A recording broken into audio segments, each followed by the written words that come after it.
flawed system, but when you logically think about it, what the BCS people have done, which obviously we're all part of it, I think it was great for a while. I think you took an imperfect system and did the best you can.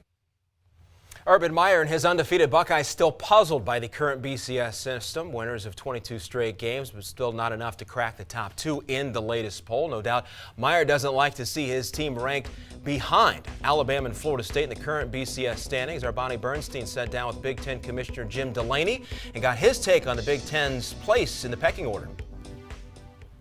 As the commissioner of the league, when you wake up and look at the BCS standings every week, what do you think about that? I wish they were number 1, and if they weren't 1, I would prefer them to be 2, and so on down the line. But we've never taken the position of bashing the ratings or bashing the BCS. We probably were the last to join it and the last to abandon it. And so these are people, coaches, Harris Poll folks, plus computers. It's a system that we chose, and I think we have to take the view that it's a consensus that these teams are ranked as they should be. I really think that the picture that you get from the polls is a fair picture, and I think you sort of get what you earn.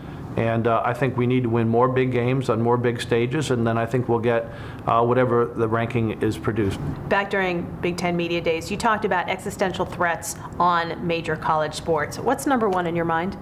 I think there are a variety of threats, some of which we have control over and some of which we don't. I think that our regulatory system in many ways is stuck in 1975. Yeah, that's generous. It's generous, but we had a 4-year scholarship, now we have a 1. We had $15 a month, now we have none.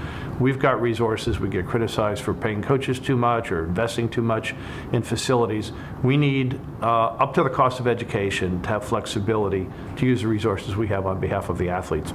You had very specific ideas about a postseason. You didn't want to play off in the first place, and then you said if there was going to be one, you were hoping for the top 3 conference champions and an at-large, and for the top 2 of those semifinalists to get home field advantage. As a former point guard who's used to controlling the ball and dictating direction, how have you had to reconcile football going in a different direction? The first instance was we don't want to give the Rose Bowl up to be part of the BCS. So, I had to manage that change. There's a change of attitude. There was a change in the collegiate system. And so we managed to that. And we weren't the first to join. We were the last to join. But we were the longest supporter of the BCS.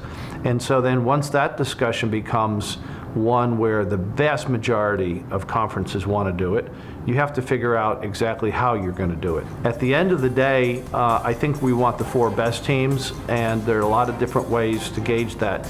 As long as we could get a committee and have that committee look at strength of schedule as well as winning championships, I think it was a balance of our interest and others' interests.